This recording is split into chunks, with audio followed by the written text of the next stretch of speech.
Yo, welcome back to another video, baby. So when it comes to Dragon Ball Sparking Zero, I just pre-ordered it. It was yeah. Um it seems like people commented on the last video and I wasn't even able to see it. Hey, y'all ran it up with the last Dragon Ball Sparking Zero video. So appreciate y'all for that. Hopefully y'all do the same for this one, but if not, we still gonna do it.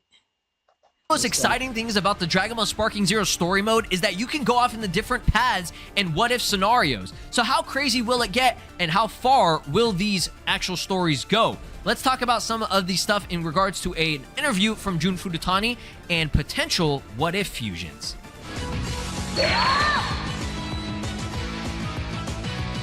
Alright, what is up? This is Slow Plays, and I am back again with some more Dragon Ball Sparking Zero news and updates here on the channel. Let's talk about this new interview that actually came out from IGN and Jun Fudutani mentioning potential what-if fusions. That's not confirmed, okay? It was just a question that was asked, okay? We're going to talk about this in this interview. We're going to go over some of the what-if stuff to try to get a better understanding of how what-if paths will work. How far will they go? How extensive, detailed, and intricate can they get, right? That's what a lot of people have been wondering, and I feel like I've just been going back and forth with it in terms of speculation, trying to figure out, okay, maybe it'll go off into a completely different direction and go into different sagas, or maybe it'll just be a one-off thing where it just stops after the what-ifs take place. You know, for example, it could be Goku goes Super Saiyan in the Saiyan saga, and then that's it. Now, what you're seeing here on screen right now is not actually, you know, a legit thing or anything. This was a mod from Dragon Ball FighterZ, just for reference, and it's probably the most, like, one of the most popular, at least. It was definitely one of my top what-if scenarios that I wanted to see, because this was something that was teased in the anime. Okay, the fusion between Gohan and Goku, a father-son fusion, which is kind of crazy. Okay, they were supposed to do it via Patara, but obviously they had just had like the worst coordination when it came to trying to get the fusion to work, because bro, Goku threw it to Gohan, and then he threw it way too far, and Gohan, you know, didn't even know that he threw it. It was like after he already threw it, he goes, Gohan, catch. And then Gohan with his butter fingers, we joke around about that. Again, it wasn't only Gohan's fault. Both of them fucked it up, and you know, it wasn't meant to be, right? You know, the story, the plot was wanting Goku and Vegeta to fuse, but would have been cool, right? And it actually would have been very, very powerful, okay? These two fused together would kick absolute ass. So I'm not saying it's completely out of the question or anything, but let's just go over the interview to kind of understand everything, okay? So first and foremost, let's kind of understand the what-if scenarios. And if you guys like these videos, by the way, and you want to keep on seeing more, obviously, you know, drop a like here on the channel, on this video specifically. If we can reach over 1,000 likes, we'll do some more speculation and predictions and just, you know, videos about the news and stuff, because there's a lot in this interview to unpack. So as always, I appreciate your support. So IGN asked this question: can you talk a little bit about what it's like creating a story mode for something like Dragon Ball that's so long and has so many sequels, movies, battles, and character plot lines? How do you decide what to focus on, what to cut, and what to lightly gloss over? This is actually pretty important stuff here, okay, in regards to story, because we've seen a lot in terms of the battles, we've seen a little bit on the story, but story I just feel like hasn't gotten enough touched upon, and I'm not spoiling anything in this. There's no spoilers, it's just... Shut the fuck up. Thing goes on and on forever. God, it's like, I don't know, I guess he's one of them that just talks and talks and talks, and we don't really care, bro. We're just gonna look up Dragon Ball Sparking Zero. It's like, as soon as he said his name, I was like, oh brother, I remember him from back when I first started playing Xenoverse 2, and he was annoying then, but I was a noob, so to say, and I didn't really know what to do. Nowadays, I can sidewipe anybody I want to. We don't want to react to anything by Bandai Namco, because, yeah, that'd be crazy. This video looks interesting. Watch Minecraft Live 2024 for the latest news. I don't even want to play Minecraft. Looking to accelerate the development of new features for your applications? Using Amazon Q. How's it going, everyone? We have yet another exciting update on Dragon Ball Sparking Zero. So we'll talk about that. Gonna give you guys some other insight on the game. We did get a new trailer that just dropped. Nothing too major there. That trailer got a lot of traction, though. It seems like people are incredibly excited about this game. Every time I look at the social media metrics of this game, it is insane. Like when Bandai Namco's official YouTube channel uploads a video about this game, the fact, and I'll go over the stats at the end of this video, of the Ignite the Spark trailer, you don't see anime games pulling these kinds of numbers often, you guys, so it is incredibly impressive. We'll talk that at the end of this video, but while this might not be a big deal to you guys, to me, this is a gigantic, and I mean a colossal victory for Dragon Ball Sparking Zero. We have the preload date, we have the file size, and everything like that, so we're gonna get into that in a little bit. I do want to give you guys a heads up that if you are going to be buying this game on PC, our good friends over at Green Man Gaming have got the game discounted 8% off for $64.39. They have the Deluxe Edition 8% off as well. That would be $92. That is the version of the game that gets you early access. I will leave a link in the description box below. If you buy it, you get a Steam key redeemed directly on there, and you just got Dragon Ball Sparking Zero a little bit cheaper. But let us first talk about some incredibly exciting news. Sparking Zero. The preload will be kicking off on October the 9th. Now, that is again for the Standard Edition. The official release of the Standard Edition is October the 11th. So, it'll be out October the 11th for the Standard Edition. That is the $70 release. The Deluxe and Ultimate Edition, on the other hand, the preload will be opening up on that on October the 6th, and the release for the Deluxe Edition will be October the 8th. This is the version of the game that gets you the 3 days of early access. I think that is the major reason why a lot of us are getting the Deluxe or Ultimate Edition. You do also get the Season Pass, which is sizable. North of 20 characters will be included in the Season Pass on top of the Early Access. And the Season Pass, we already know, is going to come with Dragon Ball Daima content, as well as Dragon Ball Super Superhero content. So, Gohan Beast, Orange Piccolo, probably most likely gonna be baked into that Season Pass. Gohan Beast, for me alone, that's enough reason to get the Season Pass. You throw in the Early Access, you throw in, you know, another 20 or so characters. It's a easy pickup for me as far as that's concerned. But also, more exciting than everything to me, on PlayStation 5, 27 gigabytes, on Xbox, 31.19 gigabytes, and on Steam PC, 29 gigabytes. Holy hell, how about that? A new release, a big budget game that isn't nearing or well over 100 gigabytes. You guys, it has been absolute mayday for me when it comes to installing these games and keeping these games installed. Every time I look at some of these file sizes, I want to vomit.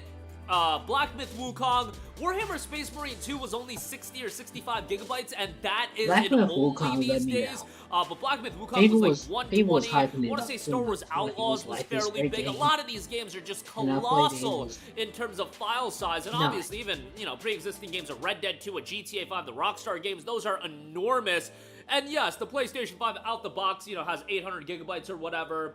But these games, especially as a channel and as somebody that plays a lot of games, it is getting arduous to keep all of these games installed. And 1 terabyte for a lot of us ain't enough these days. So great that Sparking Zero is only a 27 gigabyte install. Like, that's a drop in the bucket these days. 27 gigabytes, you kidding me? That's nothing. On top of that, they're offering a preload for the game, but if you just decide to buy the game when it's out, 27 gigabytes is a quick install for a lot of us. You could probably get that done in half an hour to an hour, even if you're on slower internet. And I know there's super slow internet, but they've got a preload available as well. Sometimes you don't even get a preload. So this is super exciting to me, especially as somebody, again, that has been following these file sizes. So Wukong and some of these games have just been so insane as far as their file sizes go. I think if you're buying a PlayStation 5 these days, you should look to expand. I think if you're buying a PC, you should try to get 2 or 4 terabytes if you're the type of person that plays a lot of these games. But yeah, only 27 gigabytes. That will be out again